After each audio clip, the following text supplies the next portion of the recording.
Dan pemirsa, untuk mengetahui lebih lanjut perkembangan kasus sindikat penjualan bayi, kami sudah terhubung dengan Wakil Direktur Reserse Kriminal Umum Polda Jawa Barat, AKBP Azari Kurniawan. Selamat sore, Pak Azari.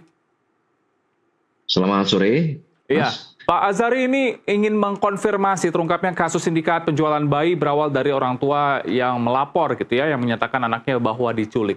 Apakah itu artinya orang tua yang melapor ini menjual anaknya? Tidak bisa serta-merta kita katakan demikian. Jadi pada kasus ini memang benar terjadi adanya suatu kesepakatan terlebih dahulu antara pelapor dengan atau orang tua bayi ya. Pelapor ini orang tua bayi dengan pelaku, dalam hal ini tersangka perekrut gitu. Namun dalam proses atau untuk adopsi anak pelapor, ya. Jadi pelaku bersedia untuk memelihara, kesepakatannya adalah pelaku bersedia untuk memelihara anak pelapor dengan memberikan penggantian biaya persalinan, kemudian yang lainnya, dan juga tentunya bersedia untuk memberikan identitas yang jelas terkait yang akan melakukan adopsi. Namun sebelum permasalahan itu selesai, dalam artian kesepakatan itu belum selesai disepakati, si bayi sudah dibawa kabur oleh si pelaku. Dalam kasus ini ya, seperti itu. Artinya ini bagaimana dengan status orang tua yang melapor saat ini? Apakah juga dapat ada kemungkinan ditetapkan sebagai tersangka? Untuk saat ini statusnya masih sebagai saksi. Oke. Dan 6 orang bayi yang berhasil diselamatkan saat ini berada di mana?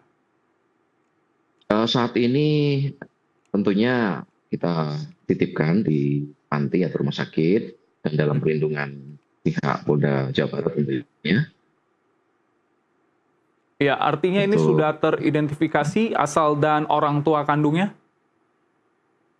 Oh ya, kalau untuk dari 6 yang kita amankan tempo hari, untuk orang tua kandungnya belum, ya, kecuali yang memang anak-anak atau bayinya si pelapor yang di kasus ini pastinya sudah teridentifikasi orang tuanya. Namun untuk 5 bayi yang lainnya sampai dengan saat ini belum bisa teridentifikasi siapa orang tua masing-masing bayi tersebut.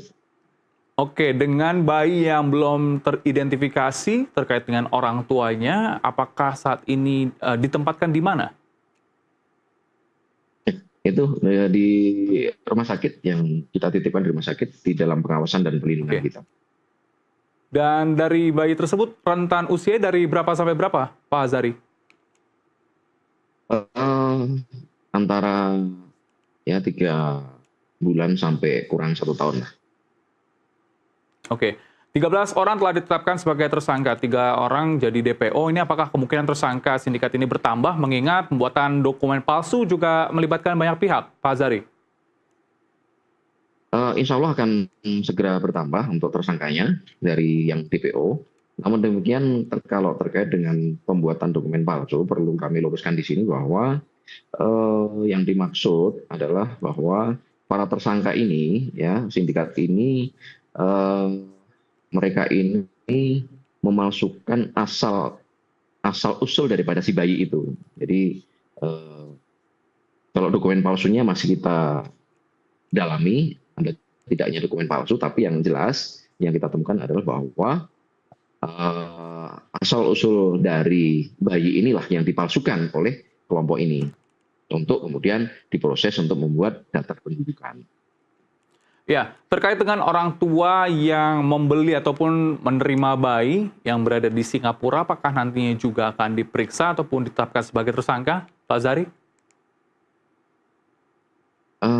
Untuk orang tua angkat ya, atau si pengadop ya, tentunya kita masih dalami mengingat tersangka utamanya sebagai penghubung dari sindikat ini kepada si orang tua angkat sampai dengan sekarang masih DPO.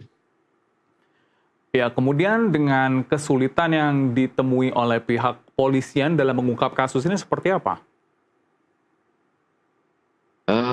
Sampai dengan saat ini kita belum menemukan kesulitan yang berarti, tapi yang jelas untuk ke depan kami tentunya dari sejak awal kita sudah berkoordinasi dengan satuan atas, ya, dalam hal ini Mabes Polri, Direktorat TPPO, kemudian juga dengan Hubinter dan juga instansi samping tentunya yaitu imigrasi dan juga dari Dukcapil.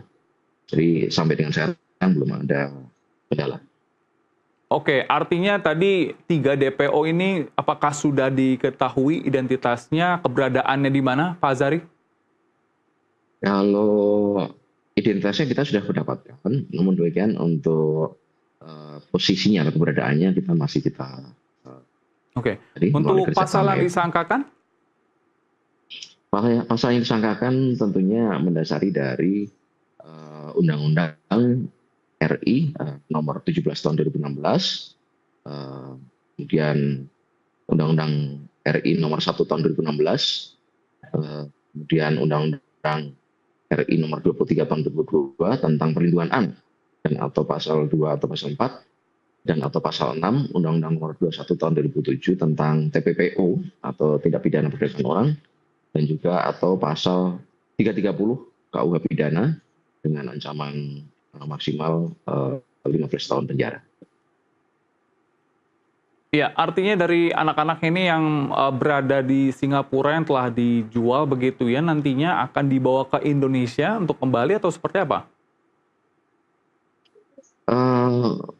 Kalau ini prosesnya pastinya masih kita belum tahu seperti apa prosesnya, karena yang sekarang yang ada dulu kita lakukan upaya, tapi tentunya kita akan melakukan upaya itu. Baik, tentunya kita berharap semoga pengungkapan ini bisa segera selesai. Terima kasih untuk waktunya Wakil Direktur Reserse Kriminal Umum Polda Jawa Barat AKBP Azari Kurniawan untuk waktunya di Antv Crime. Selamat bertugas kembali.